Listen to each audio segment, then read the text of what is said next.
What's happening, everybody? I'm back. It's me, resident supervillain, Mr. J. Washington. I'm here with my review for Baby Reindeer on Netflix. Now, if you have not seen this series yet, I advise you to come back because it will be spoilers, all that good stuff, man. I'm sorry I've been delayed with either trailer reactions or reviews. I want to try to get more stuff up here in the midst of the little free time that I might have or whatever. And I don't really consider myself having free time. It's stuff that I need to get done time. So this is something I need to do that is important to me, that I love rocking with y'all with, because you rock with me for. So I thank y'all. I always have to do that out the gate to show my appreciation and gratitude, because if you, the viewers, the listeners, whatever the case may be, aren't rocking with this, then there's no me. There's no reason to do this. And so thank you. Let's get into it, man. If you haven't heard about Baby Reindeer, some people may be watching this just because they've seen billboards or heard people talking about it and unfamiliar. It is a drama miniseries on Netflix based on a true story. So Richard Gadd, he wrote the play originally, Baby Reindeer, and it's based on his life as a former stand-up comedian and a lot of stuff he's went through, a lot of abuse and trauma. And he turned it into a miniseries for Netflix, and he plays a version of himself. He just doesn't use his real name. He gave the character another name, Donnie Dunn. And it's all about this struggling comic who gets a stalker, and in the midst of dealing with his stalker, he has to unpack a lot of things he's been through and how it affects him in his life. And the crazy part is, you watch this in the first 3 episodes or so. It's 7 episodes. So the first 3 episodes, you're like, all right, this is a comedian struggling. Some people are like, damn, I see why he's struggling. He may not be funny, blah, blah, blah, blah. All these different things he's trying, being prop comedy, et cetera, et cetera. I do know that overseas, especially in London, the way comedy is held to, shall I say, is a bit different than it is here in the States. Funny is funny, as we say across the board. Comedy is subjective is another thing. But I think the thing of what resonates and translates best to crowds and audiences and how it's delivered. I've heard like the humor styles. If you watch a Ricky Gervais, a Jimmy Carr, things like that, they are hilarious, but they are different in style and tonality as opposed to someone here, a Chris Rock, a Jim Gaffigan, a Kevin Hart, Jerry Seinfeld, or Nate Bargatze, Roy Scovel, Patrice O'Neal, Wanda Sykes, a Jay Washington, to just throw names in there. But so you get that, right? You see all these things, and you see how at one point he wanted to he moved from Scotland to London, and he wanted to make a big jump to try to do a thing to help really boost his career, which is the Edinburgh Fringe Festival, which, if you've never heard about, a lot of comedians have had a major, major jump off from that festival. Shout out to my homegirl, London Hughes. She did her one-woman's play, I think it was How to Catch a Dick or something like that. It was about trying to catch a guy, and it blew up so well with the reviews at Fringe that it helped, it accelerated the growth of her career, and she's doing phenomenal now. She's got a best-selling book, et cetera, et cetera. So she's just one example, but I have heard of many have done that. And then you find out, in the midst of him trying this one-man show, which you are responsible when you go to a Fringe Festival. If you've seen this, it might feel like, oh, that can't be real, that you got to just try to get people to come to your show on your own, or you're playing in the most inconvenient of spots at the most inconvenient of times with the most inconvenient of circumstances. This is absolutely true. You can, you have to reach out to the venue, get the venue yourself, and set everything up and get people out, and hopefully you get reviewers who review your show, and then from there they come, and more people come, and you get more attention. And so, and you watching this, and he meets this dude named Darian in the show. This is Donnie, and Darian is a former TV writer, if I'm not mistaken, who is trying to give Donnie tips, and you can see from their first interactions that it's not. Darian seems to have like other intentions, and you're like, could it be he's trying to hit on him? But you're like, all right. And then one day they go back to his crib. He's telling him how he shows him something he's written. He's like, yo, you can be a great prolific writer, blah, blah, blah. They end up getting high together, things like that, excuse me. And at one point you see when like Donnie's passed out, he wakes up, Darian's doing all type of actual things to him, and different times, and he tries to push it, brush it off to the side. And at one point, Darian gets him extremely, gives him GHB and MDMA and a bunch of stuff, and next thing you know, he's all passed out and everything, and at one point he wakes up and he's being assaulted and all these things, and it's very rough to see because he even goes back to the person that to Donnie goes back to Darian after this. He never tells anybody what happens, but because he believes that Darian can help his career, he allows the abuse to continue, unfortunately. And it messes him up in life, different situations with his girlfriends. He's dating a trans woman at the point, and he's embarrassed that he is because he's not sure of who he is post this situation.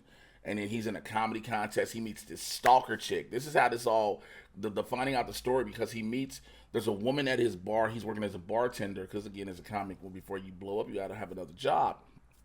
I know him over the place with different things, but he meets a woman at a bar, goes to a bar named Martha, and she starts talking, heavyset woman. She's talking about her job, her life. She says she's this high-powered lawyer and attorney and all these things, and she says she does all these immaculate and magnificent things, but she's always there at the bar, and she's stalking bro. She calls him baby reindeer. And the thing that this shows, like, she always is sending him, she doesn't have his phone number, she gets his email. She sends him text via email. And then she'll write at the end, sent from my iPhone. Like, she'll write it. And, he was like, yo, I didn't see you have an iPhone at the bar. And even everything she says, a lot of times she just horribly misspells the most general of statements. And sometimes when you can tell she's frustrated throughout the series, her sent from my iPhone or iPhone is just crazy. He was nice to her. And he was nice to her. Her name's Martha. And eventually, him just being nice turns into her becoming a full-blown stalker, which you see. But then you find out after Donnie does some research, she wasn't becoming a full-blown stalker. She has been arrested for being a full-blown stalker to high-profile individuals before. And so then she starts stalking him, stalking his parents and stuff like that.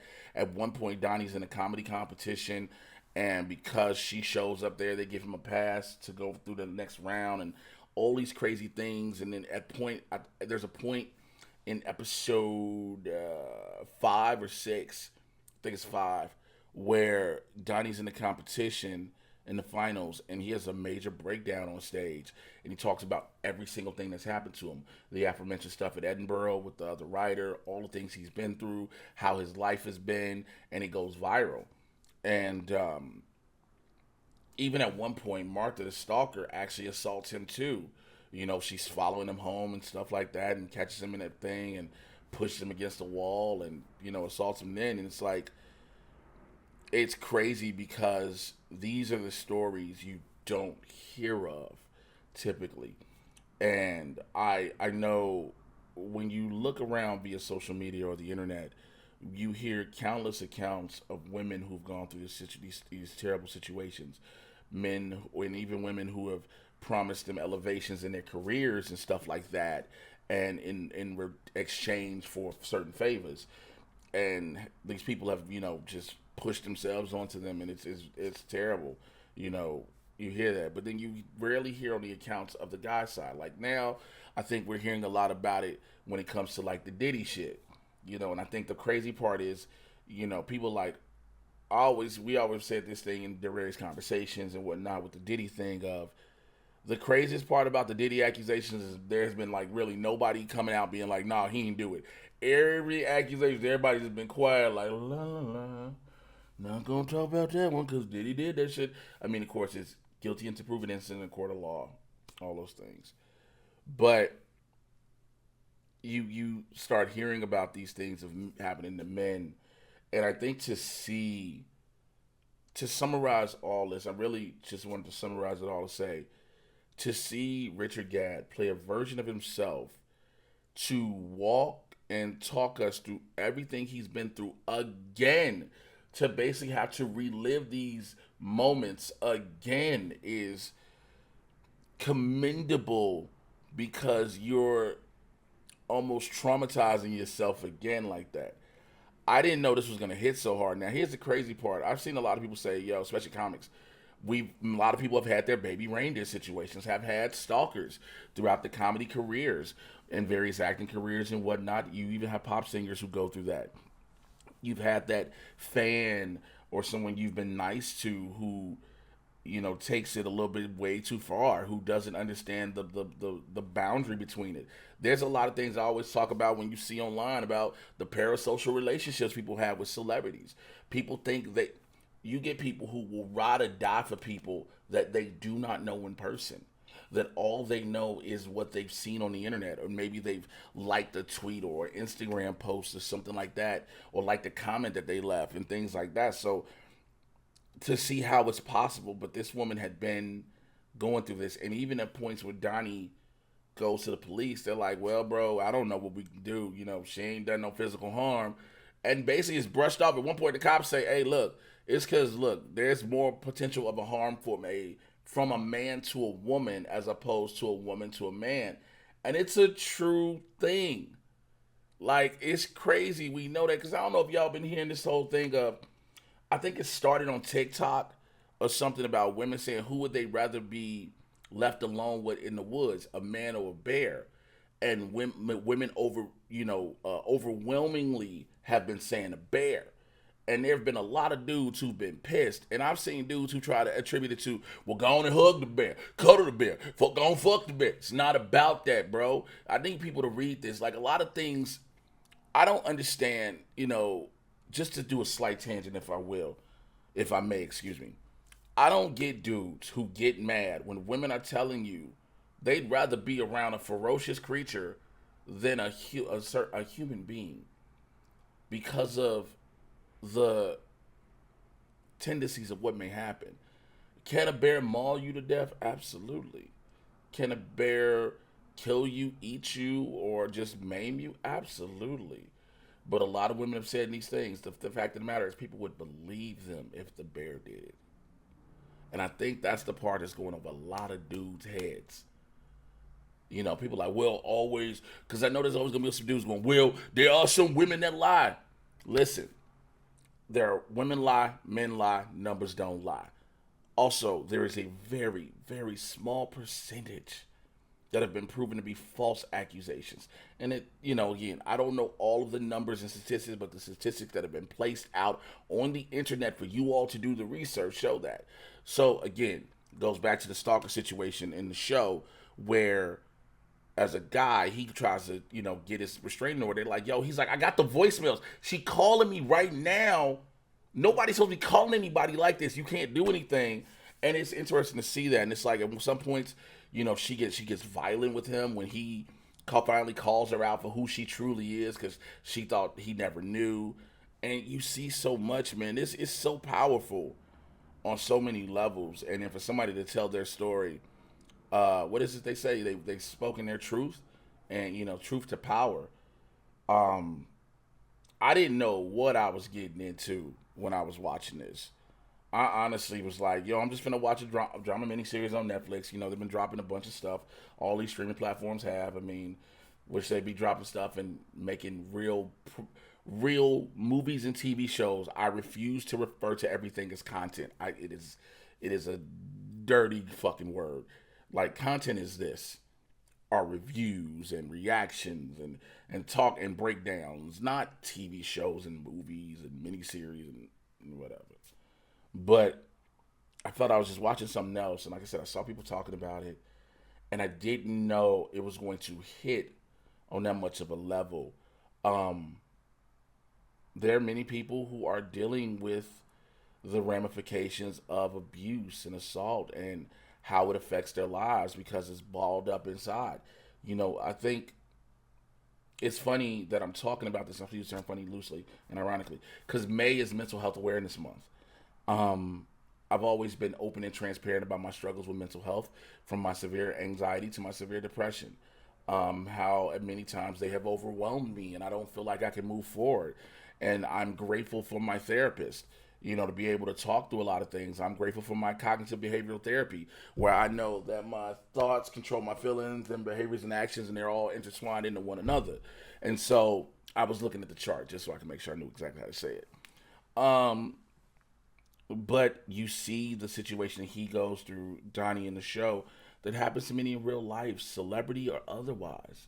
There are people who are just looking for a companion, a friend, a kind word or gesture, and to them, because they felt they've lacked it so much, that once it's given on just even a small level, it means so much, and so they gravitate to it, and they expound it in their minds, and they see so much more than what it is.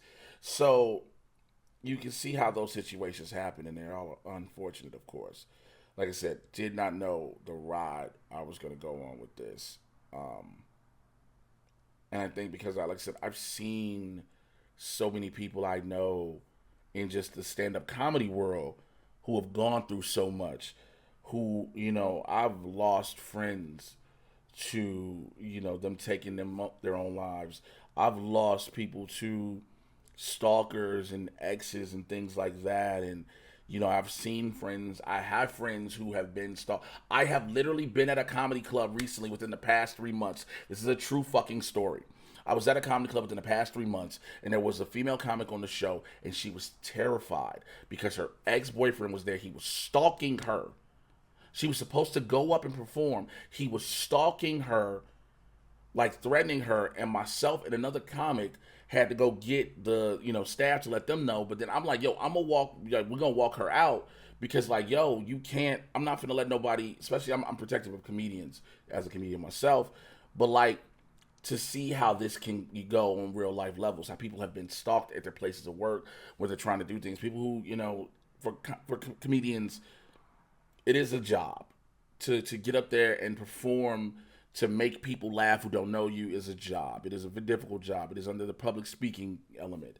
But when you have somebody in your on your personal life as well who is following you there, stalking you, harassing you, being like, if I can't have you, nobody can. That shit is unnecessary. That shit is, there's a mental illness involved in that is also. So having seen that play out, before in real life, then watching this and having seen and heard about it in other situations, it resonates. Again, if you watch this, I really like to have a discussion with all y'all in the comments below, man. I want to know your thoughts. Let's just, be honest, be candid, be civil. This is a real discussion. Again, this isn't just entertainment. People have had their Marthas. That's the name of the stalker in the show. Granted, also, the real one, the person who she's based on, has been found, and people going at her and all this other stuff, and it's just been a crazy whole whirlwind. But like I said, I want to know y'all thoughts about this. Have you been, like, it's just not just entertainment. People in regular lives have dealt with, stalkers and harassers, and have dealt with trauma on top of that is compounded their lives and all these things. So I've always, let's just have this discussion, if you will, down in the comments below. Again, please, for all means, keep it civil. I know a lot of people are going to disagree on a lot of things that I've stated, some facts that I brought up. By all means, if you can rebuke them, please have facts to rebuke them. We'll have that discussion. But leave that down in the comments below. As always, like this video, subscribe to the channel. If you want to send us super thanks, please, by all means, do so. It is very, very, very much appreciated. It's how I build the channel. I'm trying to get some more equipment. I need new microphones. I'm trying to build this out, trying to do some more things, trying to take the whole Supervillain Productions to a whole new level where I'm actually helping out more people with self-tapes for auditions, because I've helped some people out, some friends out, and I've gotten them booked on TV shows and movies, as well as myself. And so just want to do some things. So if you want to show a little love, please, by all means. If you don't want to do super thanks, the Cash App Venmo thing is there. Check out all the podcasts. You already know what those are. Black Boy Content Club, Before the Bell. Mad Titan Podcast will be coming back soon when everything is coming back, in full swing. What else is there? If you're seeing this, hopefully you already have your tickets to my Netflix is a Joke Show, May 11th. I'm recording this on May 3rd. My show is sold out. Thank you. If you're watching this and you're one of the people that bought tickets, I'm extremely grateful and thankful for you as well. It's going to be a blast. So y'all already know how to find me. If you don't, I'm on Instagram and TikTok while that's still around at Mr. J Washington, MrJaywashington. You should know how to spell Washington. I will holler at y'all later. Take care.